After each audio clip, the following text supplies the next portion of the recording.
নমস্কার বন্ধুরা, সবাই কেমন আছো? আমিও ভালো আছি, আশা করি তোমরাও খুব ভালো আছো।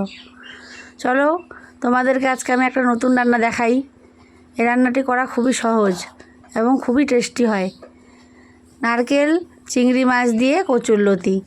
এই রান্নাটি করতে বেশি সময় লাগে না। চলো তাহলে দেখে নিই রান্নাটি করতে কি কি লাগবে।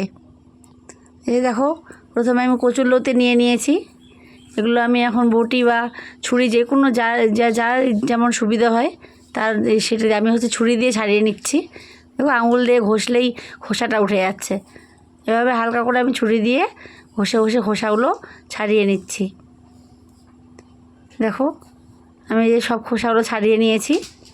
এগুলো আমি এখন পিস পিস করে কেটে সব ধুয়ে নেব। পিস পিস করে কেটে নিয়েছি, ধুয়ে নিয়ে এসেছি। আমি কাঁচা লঙ্কা চিড়ে নিয়েছি, কাঁচা পাকা লঙ্কা আর নারকেলটা কুড়ে হালকা পেস্ট করে নিয়েছি।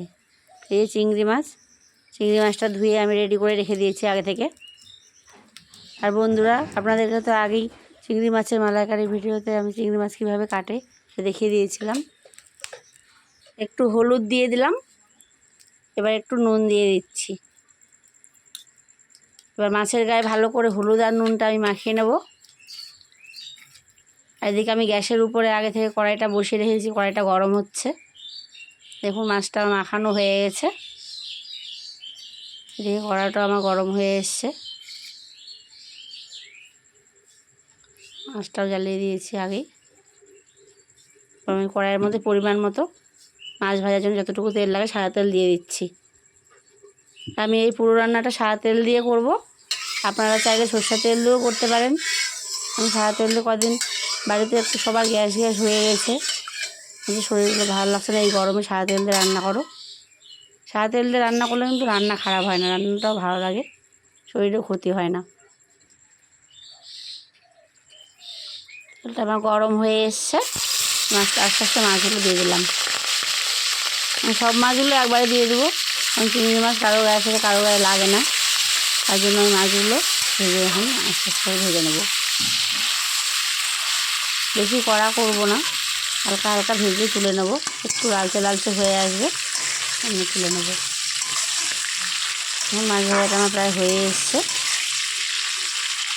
আর চিংড়ি মাছের এই তেলেই আমার কচুর শাক রান্না হয়ে যাবে, আর অন্য তেল আমাকে দিতে হবে না। ওই জন্য মাছ ভাজাটা একটু বেশি করে পরিমাণ মতো তেল দিলে রান্নাটা খেতে ভালো লাগে।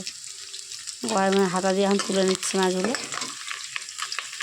আর এই কচুর শাক রান্নায় আমি নারকেল বাটা দিয়েছি, আপনারা চাইলে নারকেল বাটাটা নাও দিতে পারেন।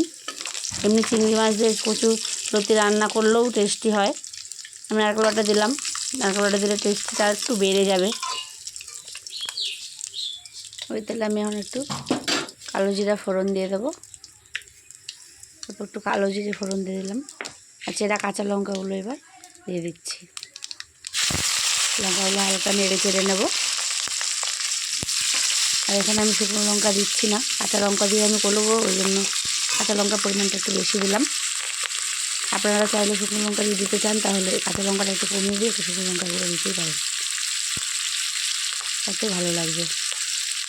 কাঁচা লঙ্কা দিয়ে করলাম। এখন লঙ্কাগুলো একটু ভাজা ভাজা হয়ে এসছে। এবার আমি আস্তে আস্তে কচুরলতিগুলো দিয়ে দেবো। কচুরলতি দিয়ে দিলাম।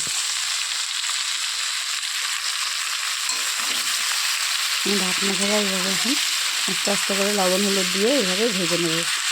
আর বর্ষার দিনে কচুরলতিকে ঢাকনা দিলে কেমন যেন গাড়া গাড়া হয়ে যায়। এবার মতো আমি নুন দিয়ে দিলাম, একটু হলুদ দিয়ে দিচ্ছি। এবার আমি এইভাবে লবণ হলুদটা ভালো করে কচুরলতিগুলো মিশিয়ে দেবো। হালকা আস্তে আস্তে করে নেড়ে চেড়ে ভালো করে মিশিয়ে দিচ্ছি। এটা আমাকে একা ধরে করতে হয়, কারণ মা এখনও ঠিক মতো শিখিয়ে ওঠে না, তো আস্তে আস্তে শিখিয়ে নিচ্ছি। আর পারলে যদি একটা স্ট্যান্ড নিতে পারলাম তাহলে আর অসুবিধা হবে না। আঁচটা হালকা কমিয়ে দিলাম। আঁচ কমিয়ে এইভাবে কিছু সময় কচুরলতিটা ভেজে নেব।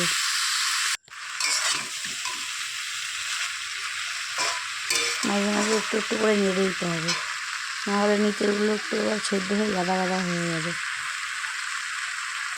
আস্তে আস্তে নেড়ে চেড়ে নিলে ঘোরা হবে, ভাজাটাও ভালো হবে।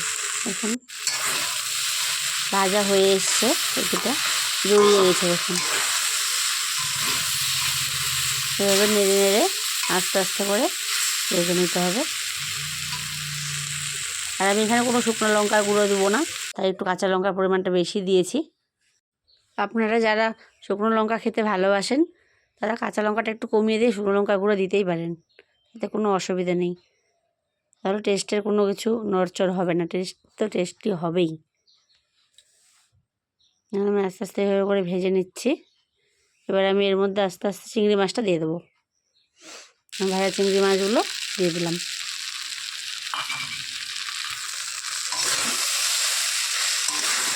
ভালো করে চিংড়ি মাছটা মিশিয়ে দেবো।